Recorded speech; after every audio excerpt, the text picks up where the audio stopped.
Spider-Boy number 4, written by Dan Slott, art by Paco Medina with Eric Arciniega on colors in the front. Up in the backup, you have Ty Templeton, art, colors by D. Conniff, and VC's Joe Caramagna on the whole lettering. And I joke, I talk to some people, and there's people who like this book with us. You know, it's just a fun little book. Mm-hmm. You end up having Spider-Boy Bailey's doing his thing, and I wish that we were maybe we are a little. It's weird because I don't know what I want from this book. I want to have just nice little fun, but I also want it to mean something, and it's kind of hovering between, but it's still pretty good. It's still pretty good, and we're learning more about Bailey and a bunch of things going on, but it is heading to a pretty much showdown with the Madam Monstrosity, and that's what I asked. In this, though, Dan Slott, tell you, some people are going to be annoyed. Dan Slott, Mr. Jokester, he really wants to try to have fun with the Fast and the Furious movies. I mean, they end up, they're going to rent it. And actually, that part in the beginning, because they're at the feast shelter, and they're like, hey, we're going to watch we're going to watch Fast Family Furious number 5. And Bailey's such a jerk where he's like, man, down at the theater, 10 came out like this. And you have his friend Chrissy's like, listen, Bailey, like, we're poor. We live in a shelter. Yeah, we can't go to the theater. We're trying, like, her family and her, they're saving to try to get out of the shelter. They're not going to the movies. So it's like, yeah, you should like what you like. But he's like, this is bullcrap. But he wants to go out and do something and says, hey, I have bowling for life at Lucky's Lanes. We could do that for free. Let's go.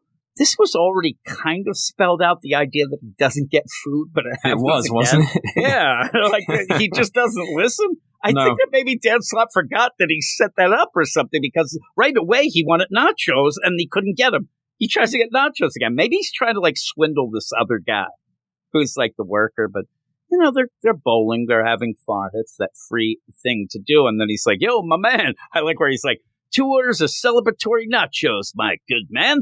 And then he's like, that'll be $8.50. But I'm Spider-Boy. Okay, $8.50, Spider-Boy. He uses his name. He's like, what? I saved the place. Like, no, you don't get it. I thought $8.50 was cheap. Actually, but I guess if he has no money, they don't have a job. Like, he tried to work for the Avengers more. Yeah. So yeah, he's there, and again, him and Chrissy are having fun, at least talking about everything, and saying, hey, what's going on with Spider-Man? Well, I'm a sidekick, but he hangs out with It's a weird play that then he goes to check things out. And he's like, I'm going to go check things out. And he is kind of jealous, it seems, of Miles, who's just there with, Peter. They're doing this. And they make Miles look a lot younger in this, too, than I think he's been. Like, almost like a little kid. They're fighting the Volturians, and, it's like Vulture times 4. And then you have, it's kind of like quarter each, and makes the thing, so they're having that fun. But Bailey, he's like hanging in the back. Like, what? I like the one panel where he's like way down the line, you see him barely, but he's like, hey, any room for me? We could even up the odds. But he's like, no, you can't be doing this. And also, when you say that, it also feels like Peter is trading Miles in this, like, Miles. It's a weird dynamic. Right? That's not really. It just doesn't feel like, now it feels kind of equal deal. You have your area. Didn't feel like that. Miles is a solid foot shorter than Spider-Man. I don't think that's normal. And I think it's playing up because then you have Bailey who starts talking with him, and they're kind of like, hey, you should. Yeah, I'm looking at him now. He's real, like, when you see them, he is just like a little bit bigger than 13, maybe right? 12. Yeah, it's weird. And so they stop the Volturians and they tie him up, and then they're like, hey, what's going on? And like you said, Bailey feels left out, it seems. He wants to go in, but he says he's not jealous. He's like, I'm not jealous. You're his partner. I'm his sidekick. I get my place in the universe. I'm not jealous. And then Miles says, you said it twice, so you're jealous. I like the dynamic between those two. It feels forced because it does feel like they're de-aged, but it's kind of a cool play. But I think it'll also lead to, well, why does Miles get to do that? But that feels weird because of how long Miles has been around. But we'll see. But the whole thing is Spider-Man saying, listen, I don't know anything about you. You just popped up and I can't trust you. You're hiding secrets. And this is kind of forced because then we're going to use it in a couple of pages. But Bailey says, well, you know about my super secret power. He's like, yeah, Thor told me you could talk to Spider. Okay. Like, that's just set up because we're going to do it in a second.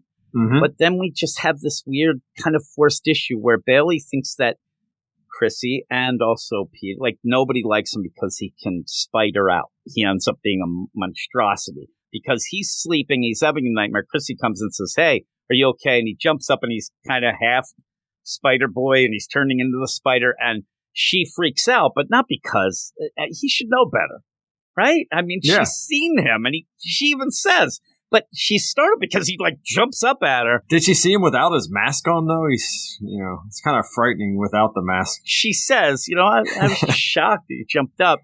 Then we have this weird, and this is a weird issue because what we're going to get now, we're also going to repeat in the backup with a little extra info from a little different perspective, but it didn't feel like it was enough to really go because all of a sudden after, and it's supposed to, confuse us. It's supposed to make us think because immediately after you have, and it doesn't seem like any time's passed, but all of a sudden we're at the bowling alley.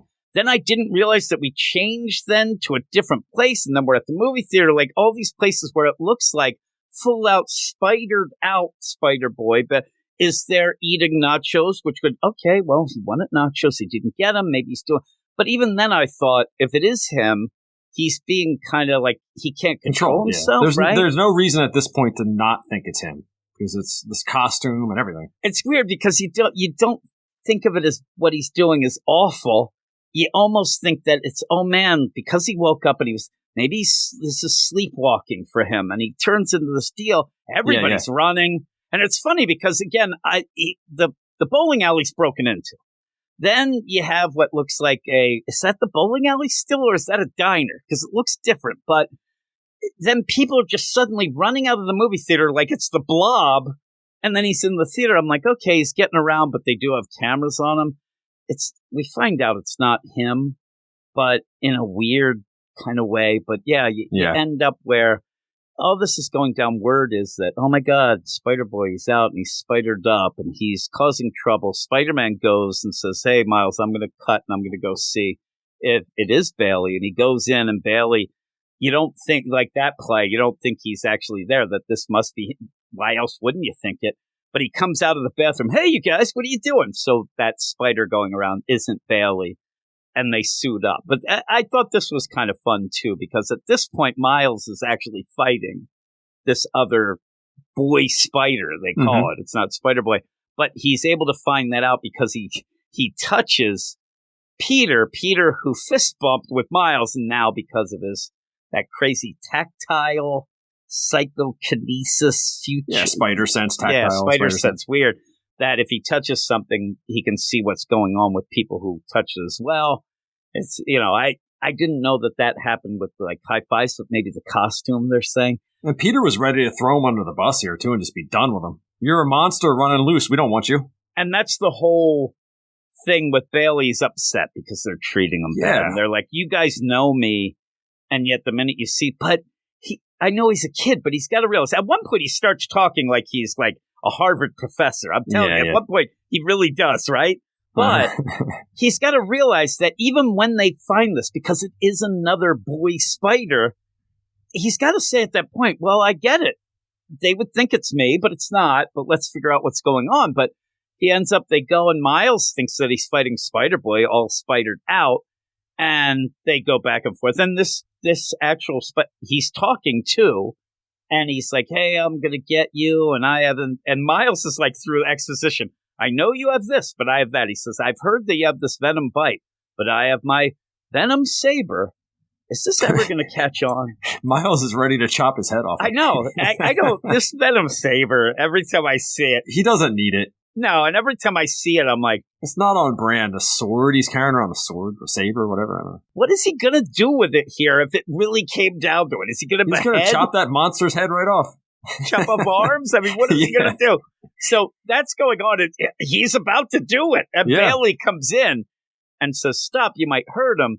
And that's where, again, it's weird for Bailey to come down as Bailey and do this. And Miles is like, Bailey, what are you doing?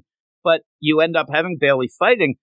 Not enough to me of, why are you giving me a bad name? Like that's, you could have had this last a little longer in that way. Like, hey, what are you doing? You're making me look bad. You're the one that's doing. But no, he realizes right away, oh my God, something's up here.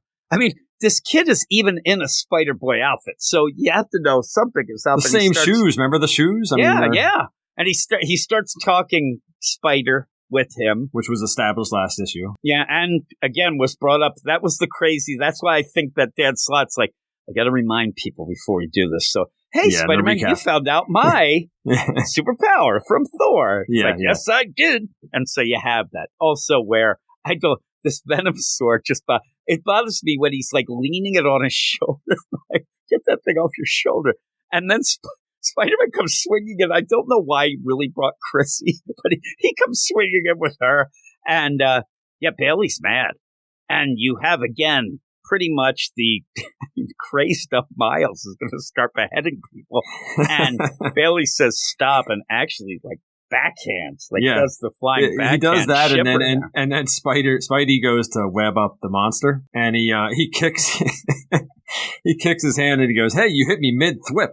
Yeah, mid-thwip, because he was going to take him down. He stopped him because he talked to this boy Spider, we'll keep calling him because that's what they call him. And you do see Bailey, he's like, get the hell out of here. And he does, but he's like, hey, don't hurt him. And what are we going to do? And so this other Spider, he does get away. But like you said, Bailey just like roundhouse kicks him like Jean-Claude Van Damme. Like, you don't do that.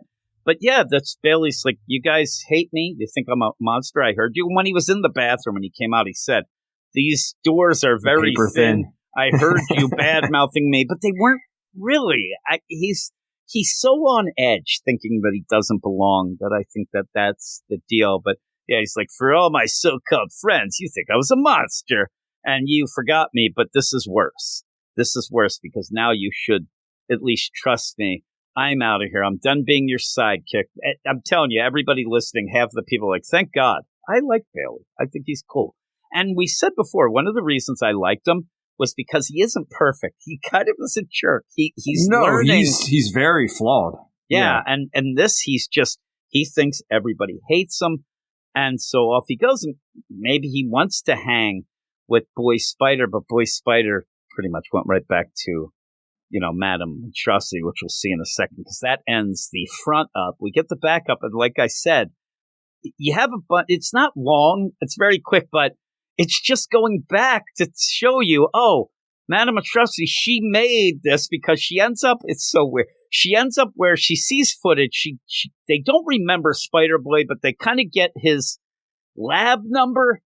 And then somehow in her world, you have a filing cabinet where you open it up and there's just goo in it. Some DNA material. Yeah. And so she has, when she made Spider-Boy, because she did, if you weren't aware, she inserted the spider DNA, but took out the boy DNA, and now she's reversing it. So this isn't Spider-Boy, it's Boy Spider. It's more Spider than Boy. Yeah, and you see that it was. Yeah, so that's kind of the idea, but really, they're kind of not mirror image, they're kind of complete together. Like they have all the thing, but you have her do this and she's going to send them out into the world, which we saw. I mean, all this we kind of could have guessed, but we see how she does. She really just like gets crazy DNA goo and throws it into a vat. And voila, out crawls Boy Spider, which she says, behold, Boy Spider. Oh my God, and he went off to do it. But they're nachos. Yeah, I mean, he has memories of what Spider-Boy likes. So right away, he went off to eat nachos. He wasn't trying to hurt anybody. And then we see in this flashback fill-in thing what was happening when Bailey was talking to him, because earlier we didn't see, but it is just like, why are you doing this? I'm just trying to be like you, Bailey. I want to be part of a family. The whole thing with the Fast and the Furious, also with everything going on with the, Chrissy, it's all about family. And now we have this. It reminds me, if you were reading the Miles stuff, the stuff with those other those weird clones that ended up going. It kind of has that play. But yeah, Bailey says, hey, get out of here. Trust me, you have to get out of here now. I'll slow them down. And that's what he did when you had Miles and Spider-Man trying to do that. But when he goes off and you see him, you're like, yeah, he's scary. Like, he's icky, like the deal. But he goes back, Madame Monstrosity's there, and this is the big, giant reveal where you have Tabby, this, cat, this anthropomorphic cat that's a maid. You see Boy Spider is very, chummy and like, oh my God, I can calm him down. And pretty much that seems to be Bailey's mom, I guess. The cat's his mom? Yeah, the cat is his mom. So I'm like, all right, well, she's changed all these things. I guess that's it. But she says, oh, it would look at you as the deal because Tabby was actually Tabitha Briggs. I love it. The deal. So it's kind of funny. I like cool. the dog, when she yells at him, she's like, you got the colors backwards. What are you doing on this costume? And he goes, I don't know. I'm a dog. I can't see color. Yeah, I'm colorblind. When she says, you messed up the colors, and he says, well, crying out loud, I'm colorblind. She actually says, oh yeah, you're my right. bad. That's on me. She actually is like, that's on me. I shouldn't have had you do that. I'm sorry. That was pretty funny. Like, it's weird. Like, she's weird. She's evil, but weirdly evil. She's motherly, but she's evil. Yeah, it's that all ages kind of villain kind of play, but she's still doing weird splicing and dicing and crazy things because her team there with the alligator, you got Tabby, then you got the dog, which now I'm assuming the dog's his dad. We'll see. Yeah, maybe. Who knows? But we'll see what's going on. And they don't remember, so that's the thing. You have Bailey's erased from everything, so they wouldn't even remember that either. But it seems as if, Madame Monstrosity is starting to put things together. But what would you give this? I'm still all on board on this one, man. I like him a lot. I'll go 8 on this one, too. I'm going to go 8 as well. I think the art's pretty cool, too. It fits the book